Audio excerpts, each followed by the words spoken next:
Make a nigga want to sell bricks all night, man. Going in with him?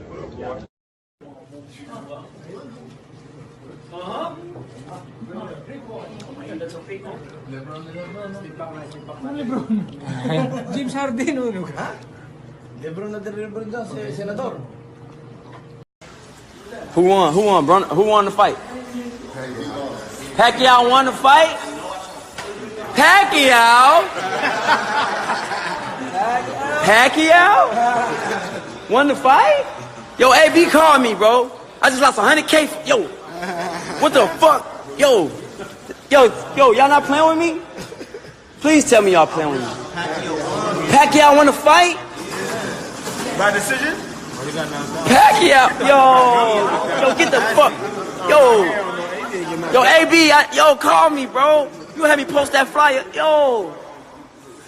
Fuck, man. Fuck.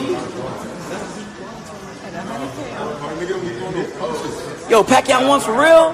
He let that old ass man bust his ass, man. God damn, bro. That was his last chance with his career. It's over with his career. It's down the drain. He just got a party in the club, nigga. Snap. I beat him. Everybody out there know I beat him. Everybody out there know I beat him. I controlled the fight. He was missing. I hit him clean more times. Adrian, what the fuck are you talking about, man? That dude beat your ass in that fight. What are you talking about? Like, we could see him hitting you. What's up, y'all? It's Leon from Champside checking in with y'all. First of all, I want to thank everybody who's newly subscribed, who checked in with us over the weekend during the live stream. I appreciate y'all. Y'all made it entertaining. Manny Pacquiao defeated Adrian Broner over the weekend by scores of 117, 111, and 116, 112 twice. The fight was in Vegas. It was on pay-per-view on Showtime. It was a big event. It had a good undercard, Marcus Brown versus Badu Jack. And with that said, we're going to get into the fights. But first, I got some special guests with me. What up, y'all? This your boy News, representing Ringside Rave all day. Y'all know what it is with me, man. Hey, today I'm here with my boy Champside, so you already know how I do. You already know how it's going to go. Let's get it, man. What up, y'all? It's your boy Smoke, coming at you from Free Smoke Boxing. Just here to kick it with my boys. Yo, what up, yo? It's Pat Scorpion, the New England representative, man. And right, it's Monday, it's Martin Luther King's Day, so what better way to bring that in than to, than to have this little talk with my brothers, you know what I'm saying? So let's get into it. Manny Pacquiao and Adrian Broner, it was a okay fight for me. It wasn't the best fight. Manny Pacquiao seemed to deal with Adrian Broner pretty easily just because Broner didn't do what we all asked and we always ask, and that's where he let his hands go. He didn't let his hands go. He didn't care to let his hands go towards the end of the fight when it was clear that he was losing. But he got outlanded. They spent a lot of time telling us how many punches that Pacquiao was throwing, which to me wasn't really relevant. I wanted to know how many he was landing. Some of the punches he was landing they weren't that effective to me, but I thought in the 7th and 9th rounds he had dominant rounds. But like I said on the stream, to me, and my guys wasn't with me, but by the 6th round, I noted that neither fighter was dominant to me in the sense that they were affecting the other opponent, like hurting them, maybe dictating the pace and the distance, but nothing more than that. I thought Pacquiao was throwing a lot of punches that weren't really affecting Broner until those rounds. So with that said, I'm gonna let y'all give y'all opinion on the fight. Oh man, I thought that Pacquiao did enough to win. I thought AB did just enough to lose, pretty much. What can I say? AB left his hands in Cincinnati as usual. I'm gonna go pick him up from baggage claim for him. You know what I mean? So I don't know what's up. I don't know what's up with AB. Pacquiao, he wasn't impressive, but he retained his belt, which means he gets to go on to another payday. As far as the fight itself, overall, was it worth the $75? No. The fight Pacquiao and Broner and the Rashi Warren fight was trash. Rashi Warren, come on, man. Come on, Rashi Warren, really? But Marcus Brown and Badu Jack was nice. AB Pacquiao was not worth 75. We automatically need to get a 15% discount because AB left his hands 15% off. Shit. I mean, I ain't got what can I say to top of that? Manny looked good, looked okay, but had an impressive victory, if that makes any sense. AB was with him through like 5 rounds, and then he totally just shat the bed. I thought the judges scored it a little bit close for AB. I personally had it like 10-2 Pacquiao. Even though the punches that he was landing for most of the fight weren't that effective, he was controlling it, and as news alluded to, Broner left his hands in Cincinnati. He barely threw any punches, and I think that Manny can get another good fight or two out of this win, and I think AB will officially start going to the Jesse Vargases of the world for good. I think AB's thing as a main eventer, I still think he has probably another one, but I don't think he'll ever get back on pay-per-view. And was it worth $75? Are you kidding me? It was barely worth the $20 that I paid at the movie theater. Oh shit! And I co-signed that, particularly that last statement from Smoke too. I mean, I too went into the theater to see that, and I braved the damn ice snowstorm to that too. It was an adventure for me to get home, by the way, after that bullshit. But yeah, no, the fight, Manny did what he had to do. Even at 40 years old, it was kind of disgusting in a way that a 29-year-old in his physical prime got outworked by a 40-year-old who's been through multiple wars for almost 20 years. That was disgraceful. And then, but the fight wasn't all that exciting. I mean, Manny did what he had to do. He hurt Broner noticeably like twice. And then Broner just, decided that, fuck this bullshit. I'm gonna get my $5 million and then just coast and keep looking at the clock so I know where, so I know where it is, so I know where I am in the fight, man. So, yeah, I think Broner, I mean, there's only so much of these type of performances from Broner that you can take. So, I honestly, I mean, if it's a main event, it's gonna be like probably one more, but it's gonna be on a minor level. But as a pay-per-view, nah, that shit is a wrap. That shit is a total wrap. And then the main event, like Badu Jack and Marcus Brown, I was surprised. I mean, Marcus Brown was a lot more aggressive than I thought he would be. And beat that ass. Yeah, and before the cut, though, I mean, yeah, Badu Jack was, it was like, man, like Badu Jack looks like he's having an off night. And then, of course, after the headbutt and the subsequent going on for about 6 more rounds, shit looks like a fucking. So you can see that nigga's thoughts and everything, man. It was disgusting.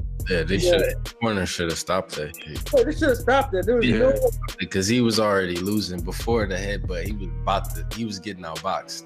He was getting pitched a shutout. Yeah. But back on the topic of Broner and Pacquiao, like I said, I thought that Broner, as much as Pacquiao easily won that fight and clearly won it, I thought that if he could have just landed maybe 3 to 4 counters or 3 to 4 punches in each round, he could have won some of them rounds just by. I think that he could have hurt Pacquiao, but he didn't. He never wanted to throw his hands. So it's funny. At the end of the 4th round, he tagged him twice, right? He tagged him with a nice uppercut and a left hook, and it was open the entire rest of the fight, and he never went back to it. Yeah, he tried to say that he tried to say that he thought he won the fight, and I kept saying, like, to me, AB is just trying to preserve at this point in his career. Like he's trying to extend his career. He's not really worried about going out on his shield in any type of way. I mean, he was using a lot of footwork towards the end of that fight for no reason. The fight wasn't, and then he jumped on the ropes. Man, come on, like, why he gotta troll us like this, and then you alienate certain people because they have faith in you. They putting money on you. You saying you're doing it for the hood, but you don't fight like a nigga that's from the hood. Like, you don't fight with that hunger. I think it could have been like I don't remember. Somebody said it too. It was like how you gonna say you doing it for the hood, but you don't fight with no hunger? Like, you know what I'm saying? So yeah, that definitely ain't Cleveland hood. I mean, he from Cincinnati, and I ain't from Cincinnati, but nowhere in the world, in no hood in Ohio, would you be allowed to fight the way that dude was fighting Manny Pacquiao. I mean, a nigga will push you in the back, right into the center, or to somebody. By that time, like, this dude was out here literally running around the ring in the 12th round. It was an embarrassing performance to me. It was an embarrassing performance because he ran his mouth with all this, the hood here, the streets, this, man, that was nothing. That was nothing. And then the crazy thing about it is he have a lot of mouth afterwards. Like, you can't talk tough after we seen you run.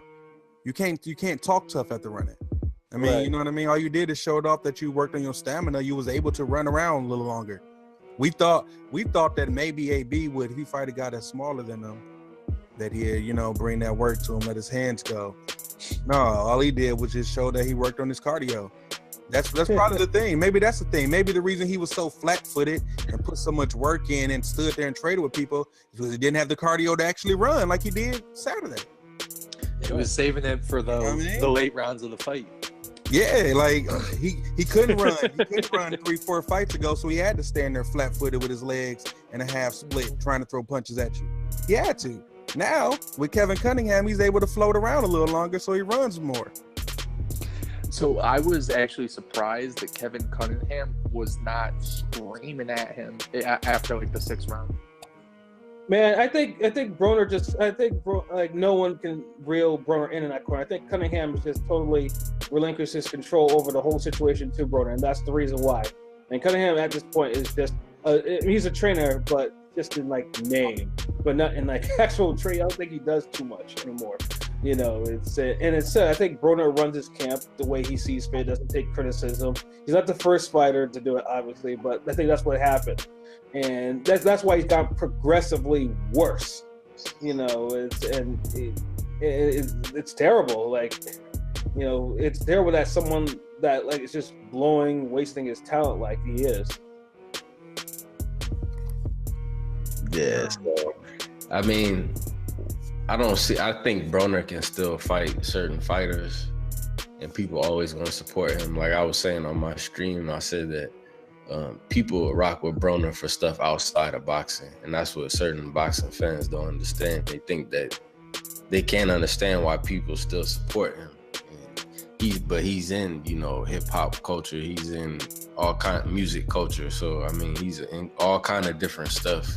He knows different athletes and artists and stuff like that. So I mean, I think he'll be all right as far as that, but as far as getting another big fight, I don't see it. And I don't think Mayweather is going to fight Pacquiao.